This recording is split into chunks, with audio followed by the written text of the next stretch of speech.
दोस्तों नमस्कार, राजस्थान वेदर पर आप सभी भाइयों का स्वागत है। मेरा नाम है अरविंद धामा। देखिए दोस्तों, राजस्थान के भागों से मानसून की विदाई 14 सितंबर से ही देखने को मिल चुकी है।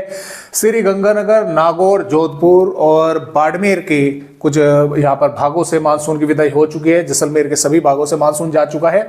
तो ये आमतौर पर दोस्तों राजस्थान के भागों पर 17 सितंबर से मानसून की विदाई जो है वो देखने को मिलती है, लेकिन अब की बार जो है 14 सितंबर से ही मानसून की विदाई राजस्थान के पश्चिमी भागों से हो चुकी है और अगले 2-3 दिनों के दौरान राजस्थान के अन्य और भागों से मानसून की विदाई होने वाली है। हालांकि अभी यहाँ पर एंटी सर्कुलेशन फॉर्म नहीं हुआ है, उसके कारण ही मानसून की विदाई राजस्थान के भागों पर होती है।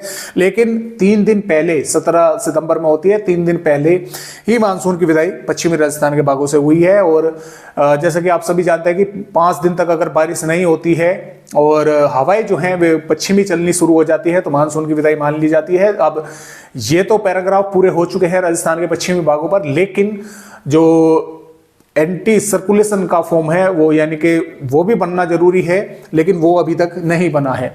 तो मानसून की विदाई यहाँ से हो चुकी है, जल्दी अन्य भागों से होगी। तो आइए अब देखते हैं कि राजस्थान के भागों पर जो सिस्टम है वो किस तरह से बारिश करेगा। तो जैसा कि आप यहाँ पर देख पा रहे हैं दोस्तों, जो बंगाल की खाड़ी पर सिस्टम बना हुआ था वो आगे बढ़कर विदर्भ के भागों पर पहुंच गया है और ये धीरे धीरे आगे बढ़ रहा है। संभावना ये है कि ये थोड़ा आगे बढ़कर थोड़ा उत्तरवर्ती होगा, जिसके कारण पूर्वी राजस्थान के कुछ भागों पर बारिश बढ़ सकती है, देखने को मिल सकती है। तो इस तरह की भी संभावनाएं हैं। और 17-18 सितंबर के आसपास पहाड़ी राज्य पर WD भी आने वाला है, तो हो सकता है उसके कारण भी कुछ भागों पर बारिश की गतिविधियां देखने को मिले। अब देखें दोस्तों, ये जो वेदर रिपोर्ट है ये 15 सितंबर की है और 15 सितंबर में भी 12 झालावाड़ के ही कुछ भागों पर थोड़ी बहुत वेदर एक्टिविटी हो सकती है। पिछले 24 घंटों के दौरान भी राजस्थान के कुछ भागों पर थोड़ी बहुत भागों पर बूंदाबांदी हुई है। लगभग 2 मिलीमीटर या 2.5 मिलीमीटर 3 मिलीमीटर बारिश की गतिविधियां हुई है। कई भागों पर हुई है, लेकिन ये बारिश तो बूंदाबांदी में ही आती है। तो इन भागों पर हो सकती है, अंदरूनी भागों पर भी बादल पहुंचेंगे, इक्का दुक्का भागों पर बूंदाबांदी हो सकती है। अन्यथा ज्यादातर भागों का मौसम साफ बना रहेगा और धूप खिली रहेगी, लेकिन बीच बीच में बादल जो है कुछ भागों पर आते जाते दोस्तों दिखाई दे सकते हैं। इस तरह के अपडेट हैं आने वाली 15 सितंबर में। और 16 सितंबर की दोस्तों अगर यहाँ पर हम बात करें, 16 सितंबर में भी कुछ पूर्वी भागों पर बूंदाबांदी हो सकती है।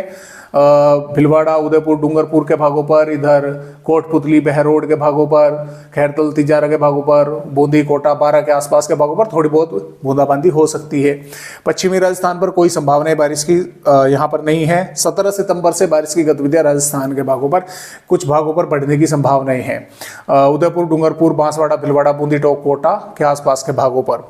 और जैसा कि मैंने आपको बताया कि 2-3 दिन के दौरान राजस्थान के भागों से और अधिक भागों से मानसून की विदाई देखने को मिल सकती है। तो यहाँ पर 18 सितंबर में भी राजस्थान के पूर्वी भागों पर और कुछ जालौर और जोधपुर के आसपास के भागों पर बूंदाबांदी हो सकती है। और 19 सितंबर में राजस्थान के दक्षिणी भागों पर कई इलाकों पर जोरदार बारिश देखने को मिल सकती है। पूर्वी भागों पर भी बादल पहुंचेंगे, बारिश देखने को मिल सकती है। 20 सितंबर में भी दक्षिणी भागों पर कई स्थानों पर बारिश होने की संभावना है और इसके साथ साथ 21 सितंबर में बारिश होने की संभावना दक्षिणी भागों पर है। और यहाँ पर फिलहाल के अपडेट के अनुसार 22 सितंबर में भी दक्षिणी भागों पर थोड़ी बहुत बादल रहेंगे, बारिश हो देखने को मिल सकती है। तो फिलहाल इस तरह से राजस्थान राज्य का अपडेट है आज की वीडियो में दोस्तों, बस इतनी ही जानकारी।